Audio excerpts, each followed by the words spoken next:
Dan, can you tell me a little bit about yourself? Sure. Dan Bursheim. I teach out at Rogers High School and do some coaching there. I've been there for 19 years. Before that, I was at Elk River High School. Bemidji State University, grew up in Hibbing, Minnesota. Currently, I live in Champlin. Have my wife, Jody, and two kids. Kayla is a freshman at the University of Iowa, and Zach is a junior at Champlin High School. So, Dan, what is it that made you want to be a teacher? Oh man, back in the day, I wanted to be a teacher because it was the way to get coaching jobs. To be honest with you, I was all about wanting to be a basketball coach and be a head basketball coach. And for me, it was always kind of in my family. My dad was a teacher. My mom went into teaching, but didn't actually work as a teacher. Uncles, aunts were teachers, so for me, it was always kind of saw in my life. And even as a kid, it was like, hey, you know what? I want to be a fifth grade teacher. This is the best grade to be in. And then in middle school, I was like, oh man, middle school, that's the best. I want to be a middle school teacher. And it went on to high school too. So it was always kind of something. My dad was a teacher and a coach, a basketball coach. So it was just kind of looking up to him a little bit. And that kind of led me on that career path. So, being on that career path, Dan, from the standpoint of a teacher and a coach, how have you been able to impact students? Oh, it's one of those things, right? You give it everything you have and you don't know what the returns are. And it's not that we're producing, product. We're trying to make a kid better. We're trying to make kids make better decisions. And sometimes that's tough to measure. It's frustrating to measure too sometimes that geez, did they even pay attention to what I had to say today? In these tips as a golf coach, and are they, oh, hey, it's old Coach Bursheim again, and he's just talking it up. And you don't really know if you're making an impact until you have those rare experiences, which I don't know. It seems the older we get, the more we have those moments that it's like we can really connect with some kids. And I've noticed that in the last couple of years with teaching. So, it's really about in a position to ripple starter, huh? Be able to Sure. Yeah, I like how you themselves in the say. lives of students. Yeah, you really don't know, and that's the way go through life is you don't know what kind of impact you have on others, and you don't know what kind of impact it then has on somebody else. Sometimes we do have those moments. It's a pause for you didn't realize that done, or you just time to chat with the kid before school in the morning makes a difference. Or sometimes I have golfers coming back, and man, I just talked with a guy, graduated in 2013, and he went to college, and he had some problems, and he called me when he was in trouble, and he wanted to go golfing. So we went golfing. We just talked, and it was just kind of golf, and we talked about life and his choices. And he came back again this fall and chatted with me, and um, like, man, you don't know how important that conversation we had was back a couple years ago. And I'm like, oh yeah, cool. We should go golfing again. And he was like, well, you didn't judge me. You just listened to me. You talked to me. And he goes, that's what I needed. I didn't need anybody to lecture me. I just needed someone to accept me for who I was at that time in my life. And that was cool. We don't get that much, Dan. We don't get that much in teaching. So it was a No, nice moment it's with him. no, it's exciting part. I life has been to touch a lot of kids, and the older you get, the farther you get removed from them. And because of Facebook and connections, you get to see life, and you get to see the impact that God's allowed you to be able to have. I want you to do me a favor and put on your parent hat just for a moment, okay? Yeah. So you're a parent, students, and a teacher and a coach. But Yep. as a parent, Dan, how important is it to have other people involved in your kids' lives? Important, Dan. Fortunate that I have a pretty good relationship with my kids, but they need to have other voices that from a different perspective, or maybe are saying similar things to what I'm saying. So it's not just dad trying to give me a life lesson here. It's other people saying that, and it's fortunate that we have a good body of people around us that kind of do a little bit of parenting when needed. And a few names that come to mind, and some are coaches, some are teachers, and some are just neighbors. So yeah, we influence our kids a lot, but just being their parents, but I think they're also influenced by, people around them, and just, they live their life and go about it. We don't have a lot of uncles and aunts, so cool that we have teachers or coaches that can help, a perspective on things, or similar perspective on life experiences. Well, Dan, put on your teacher hat for a minute, okay? You've been teaching for 19 years. You've been a coach. You're on that campus every day. Yeah. The audience, what it's like to be on a high school campus every day. Well, it's 19 years, Dan, and 19 years at Rogers, and then it was another 11 years before that at Elk River. So I'm like 30 into this thing now. It's over time, right? Change. Technology has changed a lot. I think it's a lot easier for students in one regard that English teacher, so we're reading and they have to have books, and on one aspect, to go to just our library and find a book. They can order on Amazon, they can get it from a friend, and they can put it right on their phone or their laptop. They can get an audio for it.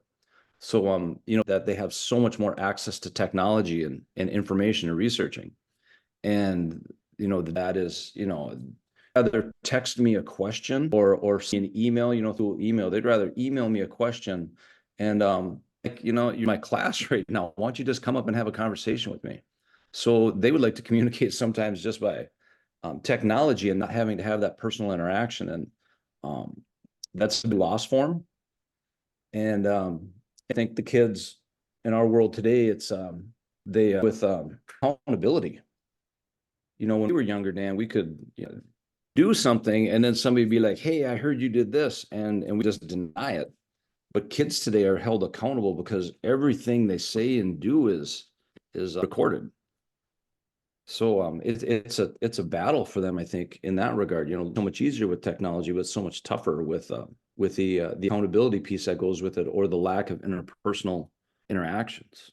So Dan, as a teacher, okay, you've been involved in the church. You've been connected to both the small C church and the big C church, Yeah. meaning not just people that attend the building that you attend. But how is it being a teacher and going every day to that place which I've called America's greatest mission field for the last 46 years of my life? Yeah. Being a youth pastor and being involved in youth ministry, I have people go, "Hey, this is a mission field and is ripe and people are hungry." But just as a teacher, being a part of a church, how have you felt support of people in your church congregation? Do they even know you're a teacher? Not where we're going currently. We're going to a bigger mega church, and we just kind of come in church and leave. And the church prior to that here in Champlin, yeah, people. I was a teacher there.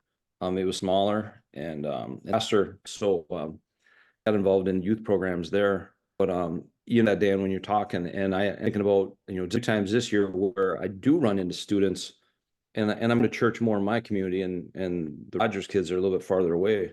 But I've seen just a handful of kids from my own school, either current or past students, and it has absolutely led to a class the next day. And I'm like, "Hey, what'd you think about?" And just a quick little comment on the message, or burning ships, and have put your past behind you, and let go. And I had a kid in school who was having problems, and then I saw him in church, and then next week in school he comes walking by, and I said, "Hey, dude, you got to burn those ships." And he's like, "Yeah, I do." And it just changed the dynamics of knowing more about him, and him knowing more about me. Just hey, this is a guy that might be faith-based. So you built a mission, and yeah, that's there for us. But we just it's make those connections. We all just like to do our thing and go on our way. And there's this big need that. So Dan, as a coach, you're interfacing with a lot of different coaches in the North Suburban Conference here. Yes. And how do you connect with them to let them? Do you ever have spiritual talks with them?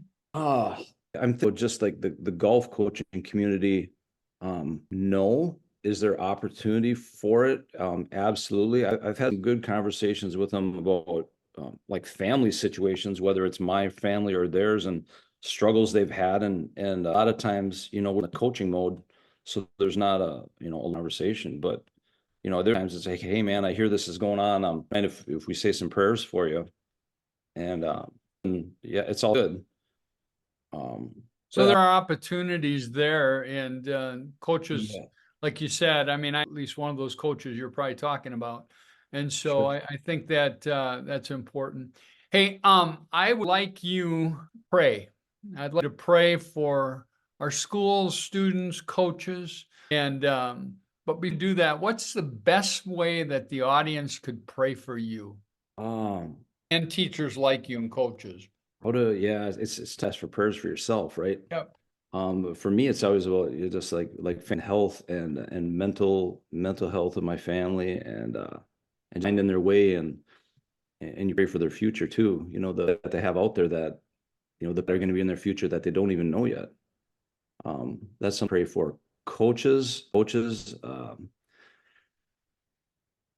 it's our job is to work with people, and people, have successes, and I think just the perseverance for coaches, I think, would be big to thinking, or to be aware, to be present with what's really tasked with doing, and that's with for men, building kids to be adults and success in society. So sometimes we get lost and we give up on that a little bit.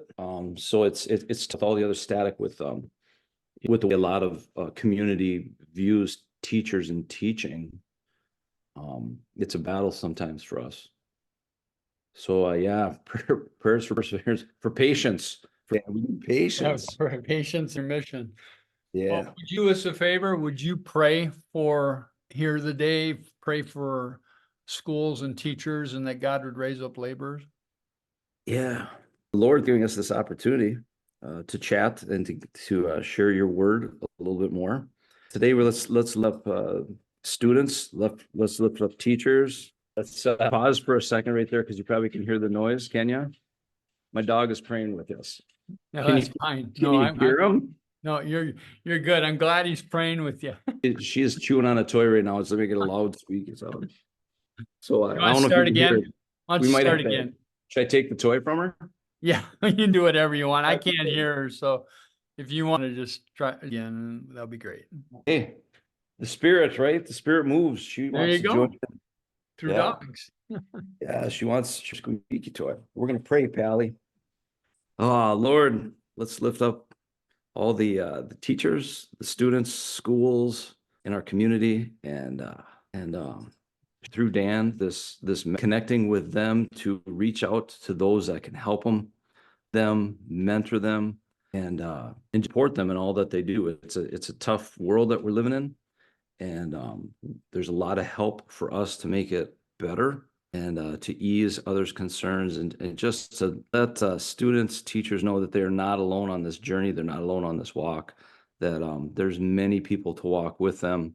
And through this message, let's just that net moving. Let's get that expanding, so more people are of opportunities out there to share the message, to share the word with you. In your name we pray, amen. Thanks, Dan. I want to ask you one more question. Should I have written a prayer if I knew I was going to be asked to say one, huh? No, I love it. No, I love spontaneity. So Yeah, that's awesome, buddy. I'm not real strong with that. Hey, you know what? Yeah. It was great, and it's authentic. That's what I want. Yeah. We want authentic. We don't want, from the heart stuff. Yeah.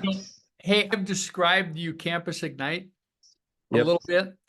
And from your perspective, I just would like to get Campus Ignite, Dan, I think is just an awesome opportunity, that it seems like it's something that, when we've been doing this for so many years, it's just a great way to connect people together, and look forward to this just taking off, and impacting so many people so quickly, and word, and get this out to as many people as we can. awesome. Yeah. Well, thanks a lot. Thanks for taking time today, Dan. Yeah. Go have some fun with Zach and hit some golf balls. Yeah.